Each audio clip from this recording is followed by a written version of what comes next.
Welcome, we are in Freshman English, and today we are working with Romeo and Juliet, Act 3, Scene 2.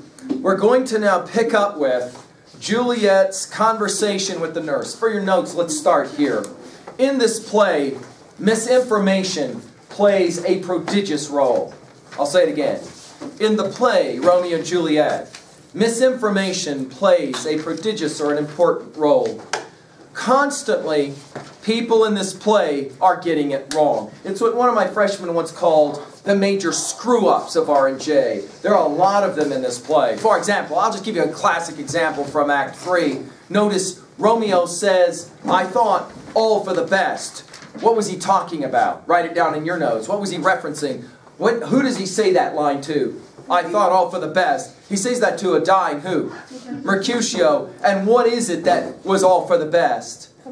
Yeah, he thought stepping in between the two fighters would be a good thing, and it ended up being the reason that Mercutio could be wounded by Tybalt and ultimately die, right? So here we're going to get a classic example of misinformation, misunderstanding. Watch how Juliet goes from the heights of ecstasy to the major pits of depression.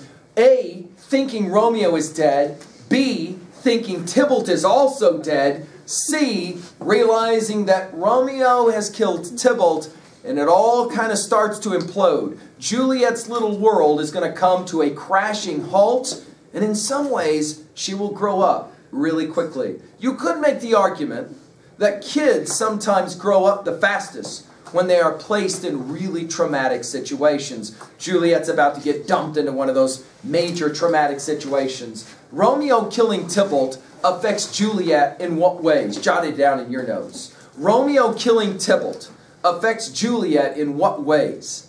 What's the most obvious, Butterfield?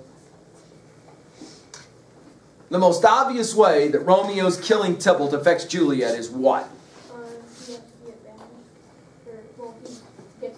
He will be banished, and therefore that affects them in terms of their husband and wife. Good, keep going. Bob Stark, what else? Killing Tybalt affects Juliet in what way?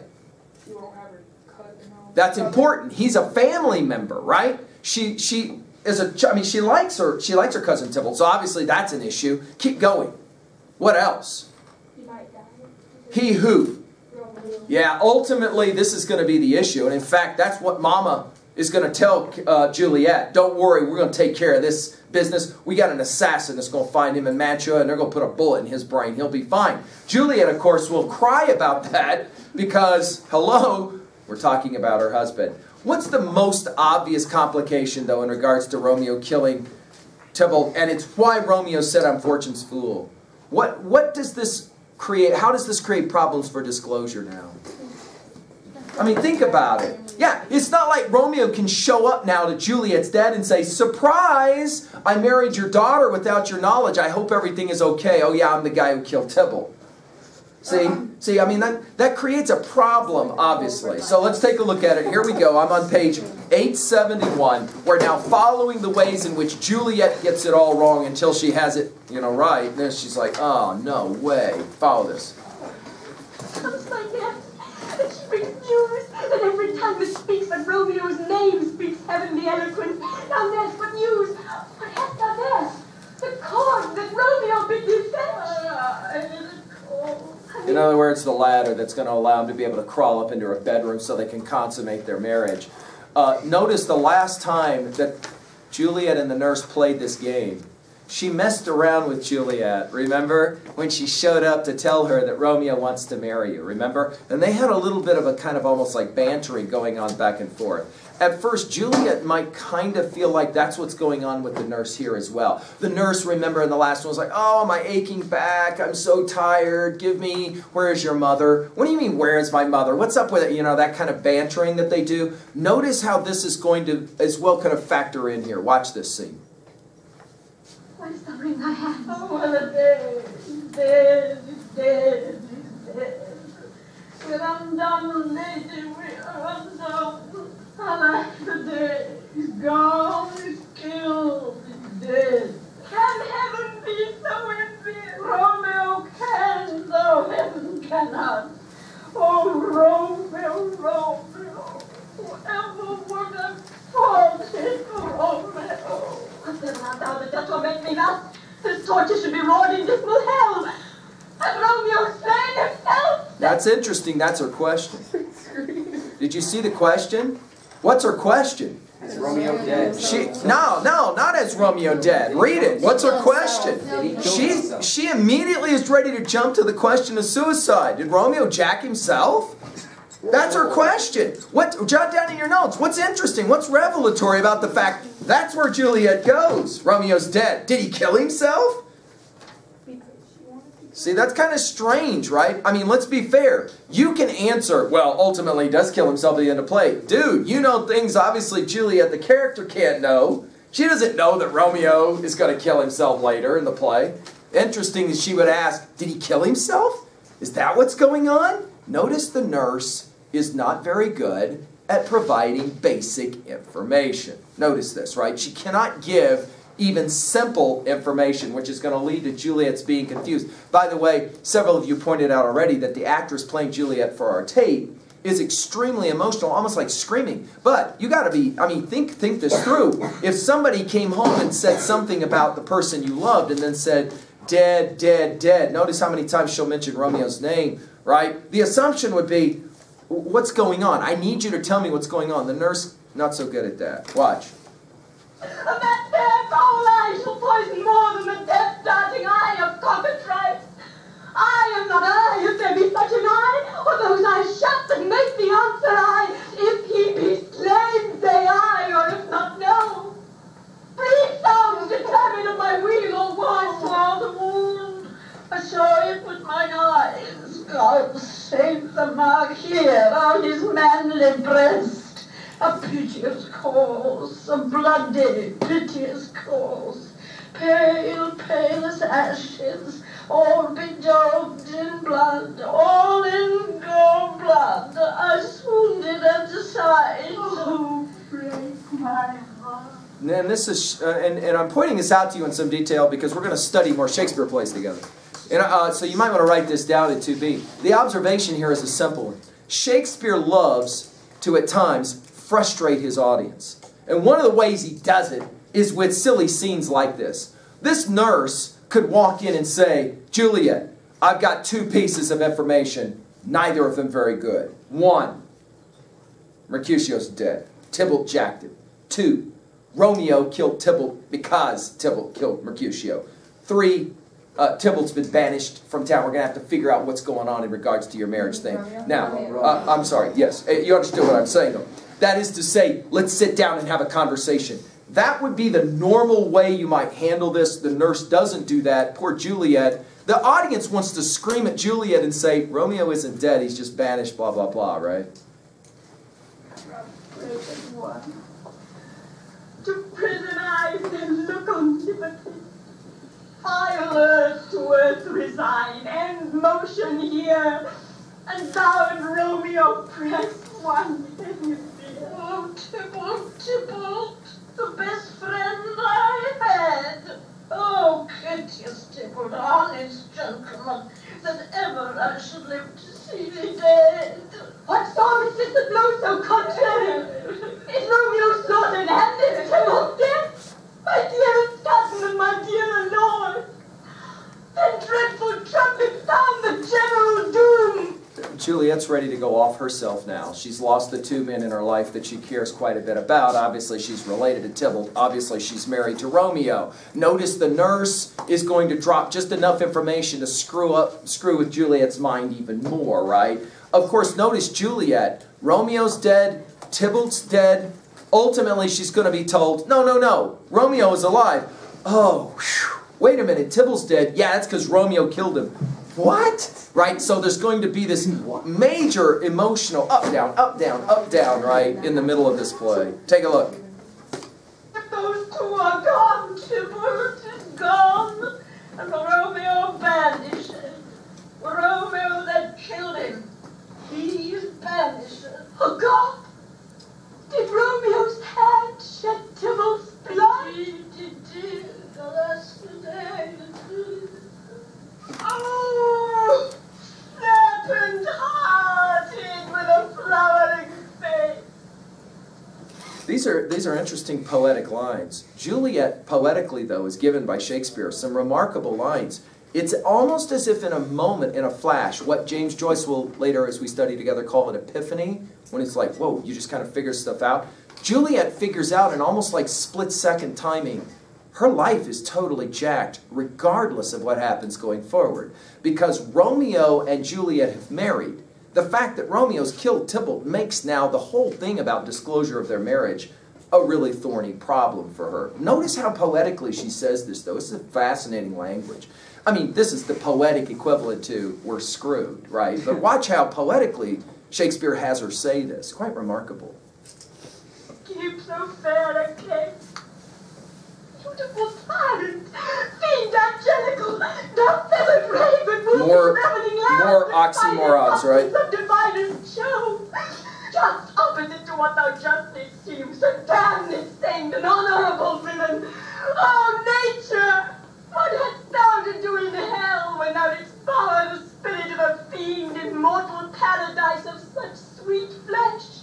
Was there a book containing such vile matter so fairly bound? Oh, that this seed should dwell in such a gorgeous palace. There's no trust, no faith, no honesty in men.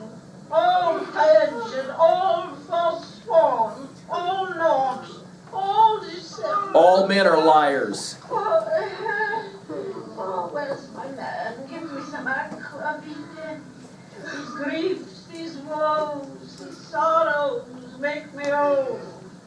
Shame come to Romeo. Now, this is interesting. The nurse will work through her grief pretty quickly. She's an overactor, isn't she, right? She works through her grief. Now she's ready to be mad at Romeo, right? And notice Juliet is stuck on a nasty crucifix here. On the one hand, she's obviously upset that Romeo's killed Tybalt. But on the other hand, as she'll say, Romeo is her husband. And therefore, she has to give her loyalties to her husband, right? So notice what she says back to her nurse. Blistered be thy tongue for such a wish. Shame come to Romeo. Born to shame. Upon his brow shame is a shame to sit, but 'tis a throne where honor may be crowned, sole monarch of the universal earth. What a beast was I to chide him? Will you speak well of him that killed your cousin? Shall I speak ill of him that is my husband? Right, and see, and there it is, right? That's, I mean, she's on the end of the point of a knife. I mean, it's not like she has no way to solve this problem successfully now. She is jacked, right? And she realizes it. There's nothing she can do. Oh, my lord, what tongue shall smooth thy name when I thy 3 hours wife have mangled it? But wherefore, villain, didst thou kill my cousin? That villain cousin would have killed my husband. That foolish tears. Back to your native spring, your tributary drops belong to woe, which you mistaken offer out to joy. My husband lives, that Tybalt would have slain, and Tybalt dead, that would have slain my husband. All this is comfort, wherefore weep I then. Somewhere in what? Where's the Tybalt's death that murdered me? I would forget its face, but oh, it presses to my memory like damned and guilty deeds to sinners' minds. Tybalt is dead, and Romeo vanished. Now, this is interesting, and I want to point out something in 2b for you. Remember, we're working with iambic pentameter, right? So, for example, we can look at all this is comfort, wherefore weep by then. Do you see it? Right? I'm just reading the second line at the top of 874. All this is comfort, wherefore weep by then. Ba-bum, ba-bum, ba-bum, ba-bum, ba-bum. That iambic pentameter, right? Ba-bum, ba-bum, ba-bum, ba-bum, ba-bum. All of this is written in iambic pentameter. The word banished is not going to get us our iambic foot. So you see that little mark above the E? So it's going to be banished so that we can get our actual our actual iambic foot. But notice how many times the word banished is going to get used in the next scenes. Okay, it's like a gong. It's like a mantra that just keeps getting driven on and over again. Romeo being banished is basically the end of Juliet's happiness, in other words, right? She'll never get to be, I mean, what is she going to do? Run off to Mantua with Romeo? I mean, we know enough about Lord Capulet, he ain't going to allow that to happen. So she's stuck. She's in a terrible place. Banished, that one word banished had slain 10,000 Tybalts. Tybalt's death was woe enough if it had ended there. All I saw woe delights in fellowship and neatly would be ranked with other griefs. Why followed not when she said Tybalt's death, thy father or thy mother, nay, or both, which modern lamentation might have moved. With a real one following Tybalt's death, Romeo is vanishing. To speak that word is father, mother, Tybalt, Romeo, Juliet, all slain, all dead. Romeo is vanishing! There is no end, no limit, measure found in that word's death. No words can that woe sound.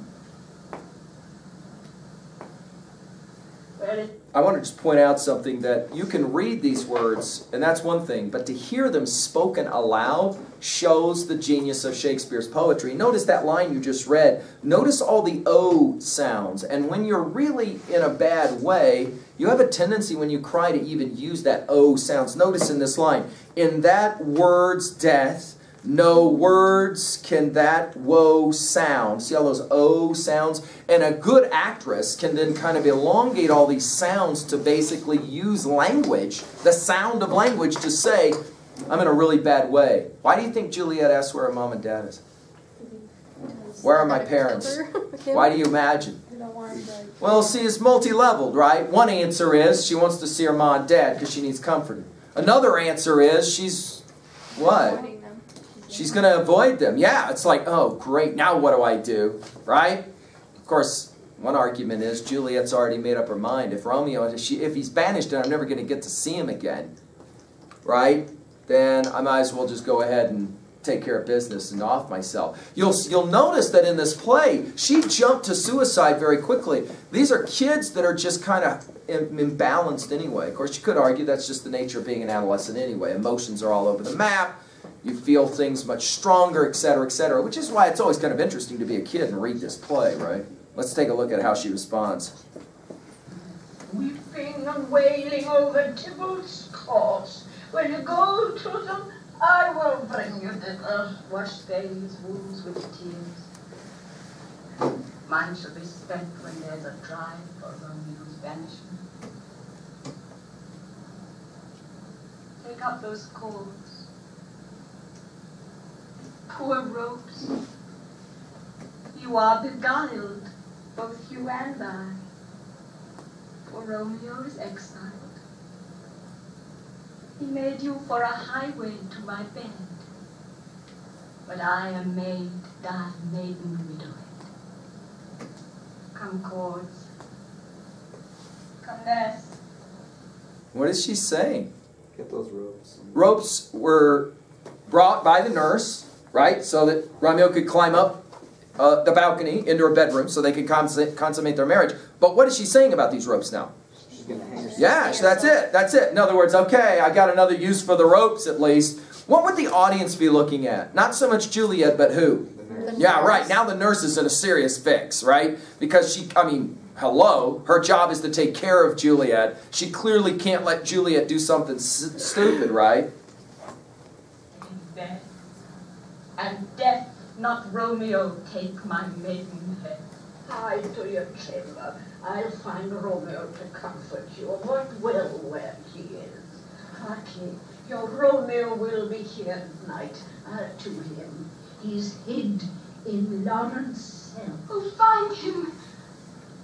Give this ring to my true knight, and bid him come to take his last farewell.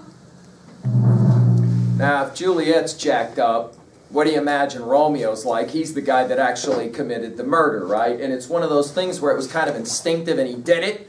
Now he's had some time to kind of think through what it all means. And of course, what it means is you leave home, you never get to come back to your town, you basically never get to see your wife. And what does all that mean? You could probably guess what Romeo's response to Friar Lawrence is going to be. Juliet already kind of predicted or forecasted it. Here we go. 875. We're in 3-3 now, right? forth, thou fearful man. Affliction is enamored of thy parts, and thou art wedded to calamity. Father, what news? What is the prince's doom? What sorrow creates acquaintance at my hand that I don't know? Too familiar is my dear son with such sour company. I bring thee tidings of the prince's doom. What less than doomsday is the prince's doom? A gentler judgment vanished from his lips. Not body's death, but body's banishment. Now this is interesting. Romeo's like, yeah, I know, he's got to kill me, right? And Friar Lawrence is going to walk a fine line here. Where on the one hand he's going to say, we got bad news, but not that bad of news. You know, Romeo, of course, is going to jump very quickly to, whoa, whoa, whoa, if I'm banished, that's worse than being killed. Because if I'm banished, that means I'm alive, knowing my wife is living in another town. I never actually get to see her. And Romeo will jump to the obvious conclusion, for Romeo at least. Banishment. Be merciful, say death. For exile hath more terror in his look, much more than death. Do not say banishment. Hence from Verona art thou banished. Be patient, for the world is broad and wide. There is no world without Verona walls, but purgatory, torture, hell itself. Hence banished is banished from the world, and world's exile is death. Then banished is death, mistermed, calling death banishing. Thou cutst my head off with a golden axe, and smilest upon the stroke that murders me. Death is sin, O rude unthankfulness. Thy fault our law calls death, but the kind prince, taking thy part, hath thrust aside the law, and turned that black word death to banishment. This is dear mercy, and thou seest it not. Torture and not mercy. Heaven is here, where Juliet lives. And every cat and dog and little mouse, every unworthy thing lives here in heaven and may look on her, but Romeo may not. More liberty, more honorable state, more courtship lives in carrion flies than Romeo. Every Caesar, the white wonder of dear Juliet's hand, and steal immortal blessing from her lips, who even in pure vestal modesty still blushes, thinking their own kisses sin. This may flies do, when I from this must fly, and sayst thou yet that exile is not death? But Romeo may not, he is banished. Flies may do this, but I from this must fly. They are free men, but I am banished. Hadst thou no poison meats, no sharp ground knife, no sudden mean of death, though ne'er so mean, but banished to kill me, banished! Notice how Shakespeare will create mirror scenes for your notes at 2B. Mirror scenes, right? In other words, we've seen Juliet have her emotional breakdown. Now we're going to watch Romeo have his emotional breakdown. And for both of them, the solution is, I'll off myself. Now, one good argument that can be made about Shakespeare's play is that he's showing how silly it is to solve problems by saying, I'm going to off myself. And the way he does this is by showing these two stupid kids where adults have to say, look, first of all, yeah, that's not an answer to the problem, okay? So let's begin to kind of really think through how will we solve our problem. In a word, let's talk about conflict resolution, in other words, the way you resolve conflict. Watch this. Friar, the damned use that word in hell, howling attends it.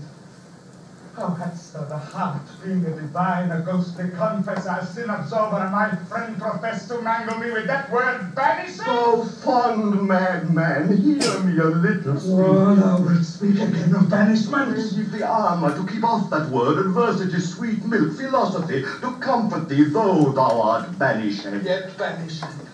Hang up philosophy, unless philosophy can make a Juliet displant a town, reverse a prince's doom, it helps not, it prevails not, talk no more! Oh, then I see that madmen have no ears. How should they when that wise men have no eyes? Let me dispute with thee of thy estate. Canst not speak of that thou dost not feel. That's an interesting line. You can't talk about what you've never felt. Why would he say that to Friar Lawrence?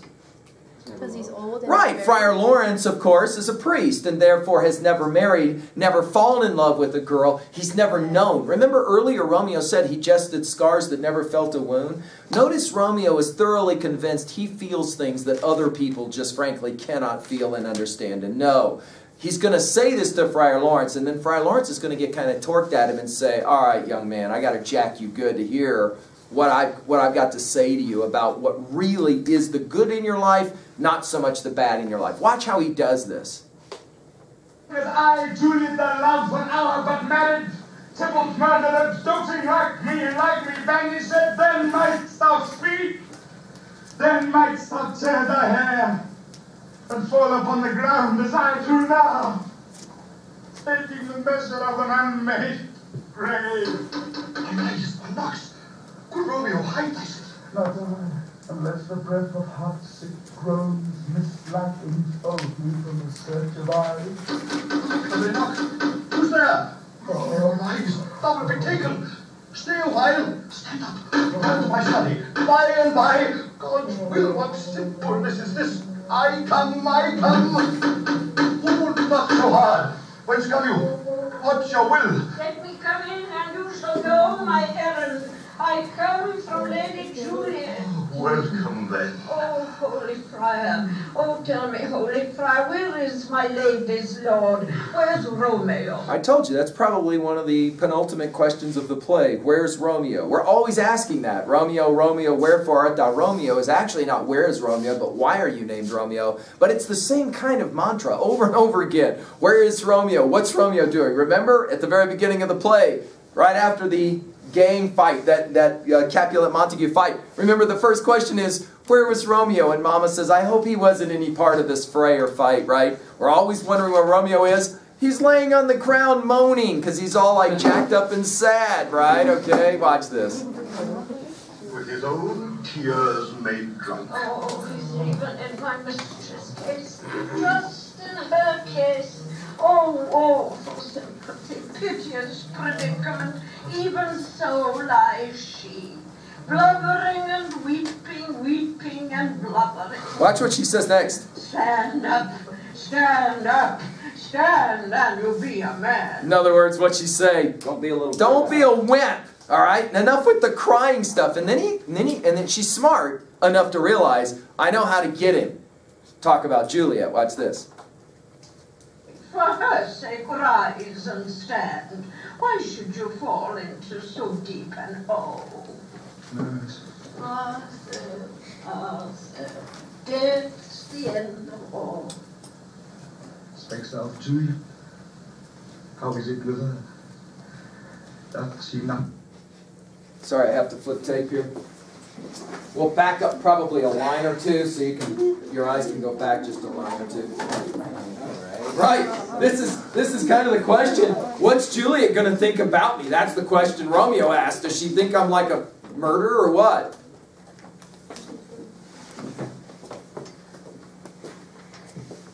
Juliet's sake, for her sake, rise and stand. Why should you fall into so deep an hole? Nurse. Arthur, death's the end of all. Speaks thou of Juliet. How is it with her? Doth she not think me an old murderer? Now I have stained the childhood of our joy with blood removed but little from her own. Where is she, and how doth she, and what says my concealed lady to her cancelled plot? Oh, she says nothing, sir, but weeps and weeps, and now falls on a bed, and then starts up and Tybalt calls, and then on Romeo cries, and then down falls again. As if that name shot from the deadly level of a gun did murder, whereas that name's cursed hand murdered our kinsman. Oh, tell me, friar, tell me, in what vile part of this anatomy doth my name lodge? Tell me that I may sack the hateful man. And then what he does is he pulls out a knife and he's ready to jack himself. It's at this point Friar Lawrence has had enough. And notice the long speech on 880. I think we got time to get through it before the end of the day. Take a look at how Friar Lawrence is now going to say, what is wrong with you? Take a look at how he argues. Thou man, thy form cries thou art, thy tears are womanish. Don't be a wimp. To know the unreasonable fury of a beast. Unseemly woman in a seeming man, and in a beseeming beast in seeming growth. Thou hast amazed me. By my holy order, I thought thy disposition better tempered. Hast thou slain Tybalt? Wilt thou slay thyself, and slay thy lady that in thy life lives by doing damned hate upon thyself? Why railest thou on thy birth, the heaven and earth? Since birth and heaven and earth all three do meet in thee at once, which thou at once wouldst lose. Fie, thou shapes, thy shape, thy love, thy wit, which like a usurer art balanced in all, and usest none in that true use indeed, which should bedeck thy shape, thy love, thy wit. This is fascinating stuff. He's basically going to make a really powerful argument against suicide. Follow it. It's a very interesting argument. Is but a form of wax digressing from the valour of a man. Thy dear love sworn, but hollow perjury, killing that love which thou hast vowed to cherish. Thy wit, that ornament to shape and love, misshapen in the conduct of them both, like powder in a skilless soldier's flask, is set afire by thine own ignorance. You're stupid. Thou dismembered with thine own defence. What roused thee, man? Thy Juliet is alive, for whose dear sake thou wast but lately dead. There art thou happy. Tybalt would kill thee, but thou slewest Tybalt. There art thou happy. The law that threatened death becomes thy friend, and turns it to exile. There art thou happy. A pack of blessings light upon thy back. Happiness courts thee in her best array, but like a misbehaved son and witch, thou puttest up thy fortune and thy love. In other words, he says, you got all kinds of good things going on in your life. Why are you only looking at the bad things in your life? Pretty good advice when a young person is upset, right? And feeling like the whole world is ready to be ended. So look for the good. Stop looking at all the bad. Kate, for such die miserable. Go. Now the plan. Thee to thy love. Watch this. As was decreed. Ascend her chamber, hence and comfort her. But look thou stay not till the watch be set, for then thou canst not pass to Mantua, where thou shalt live till we can find a time to please your marriage, reconcile your friends, beg pardon of the prince, and call thee back with 20,000 times more joy than thou wentst forth in lamentation. Go before, nurse, commend me to thy lady, and bid her hasten all the house to bed, which heavy sorrow makes them apt unto. Romeo is coming. Oh, Lord, I could have stayed here all the night to hear good counsel. Oh, what learning is. My lord, I'll tell my lady you will come. Do so, and bid my sweet prepare to chide. Here, sir, a ring she bid me give you, sir. How you make haste, for it grows very late. How well my comfort is revived by this. Go hence. Good night, and here stands all your state. Either be gone before the watch be set, or by the break of day disguised from hence. Sojourning Mantua, I'll find out your man, and he shall signify from time to time every good hap to you that chances here. Give me thy hand. 'Tis late. Farewell. Last time he'll talk to Romeo. Good night. But that a joy past joy calls out on me. It were a grief so brief to part with thee. Farewell. This is, like I said, an interesting scene, because many have argued that this is a play that celebrates suicide. We've just read a scene, though, where Friar Lawrence makes the argument taking your life is a really stupid thing to do for any number of reasons, not least of which you remove the capacity to solve problems and have greater joy at the end of those problems. All right, so the plan is simple. What is it? Romeo, go spend the night with Juliet. Then in the morning, get up, get out of town, get to Mantua. We will figure things out. Question. Why doesn't Friar Lawrence just say, you know what, Romeo, let's deal with this. A, we're going to go to the prince. We're going to explain what happened in regards to the marriage between you and Juliet. Then we're going to go to Juliet's parents. We're going to tell them what I've done. Why doesn't Friar Lawrence do this? You got it. Friar Lawrence marrying these two kids is a major, major no-no. And he realizes he could have himself in some serious hot water, right?